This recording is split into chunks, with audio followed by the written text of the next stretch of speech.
অখিল গগৈ ডাঙৰীয়াই ইমান সোনকালে কাৰোবাক মাফ খোজাটো বা ক্ষমা খোজাটো আজিলৈকে মই দেখা নাছিলোঁ। হয়, ডেফিনেটলি তেখেতে বিজেপিৰ ব্যক্তিসকলকে কাফেৰ বুলি কৈছিলে।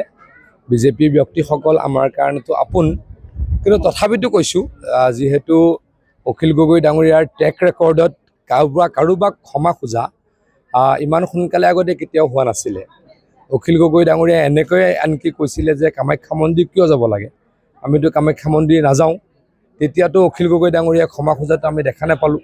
মানে হিন্দু ধৰ্মৰ মানুহক যদি ক'ৰবাত কেতিয়াবা বেয়া ব্যৱহাৰো কৰিছে বা বেয়াকৈও কৈছে, তেওঁ তাৎক্ষণিকভাৱে বা কেতিয়াও ক্ষমা খোজা আমাৰ পৰিলক্ষিত হোৱা নাই। কিন্তু বিজেপিৰ মুছলমান কাৰ্যকৰ্তাসকলক গালি পাৰি 2 ঘণ্টা 3 ঘণ্টাৰ ভিতৰতে ক্ষমা খোজাটো তেওঁহে জানিব তাৰ অন্তৰ্নিহিত উদ্দেশ্য। মই ভিডিঅ'টো দেখিছোঁ, ৰাতি 1:15 তেওঁ ভিডিঅ' কৰিছে বা ফেচবুক লাইভ কৰিছে। ইমান কি তেওঁৰ গাত লাগিলে, কোনে তেওঁক ইমান প্ৰেছাৰ দিলে যে দুভাগ ৰাতি তেওঁ নোখোৱাকৈ থাকি ফেচবুক লাইভ কৰিব লগা হ'ল। ৰাতিপুৱাও কৰিব পাৰিলে হয়, আজি ৰাতিপুৱাও কৰিব পাৰিলে হয়।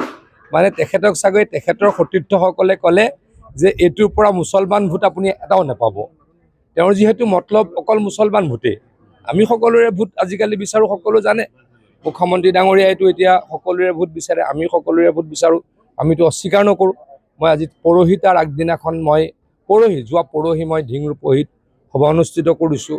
আজিও মই চামগুৰি সমিতিত সভাত অংশগ্ৰহণ কৰিম।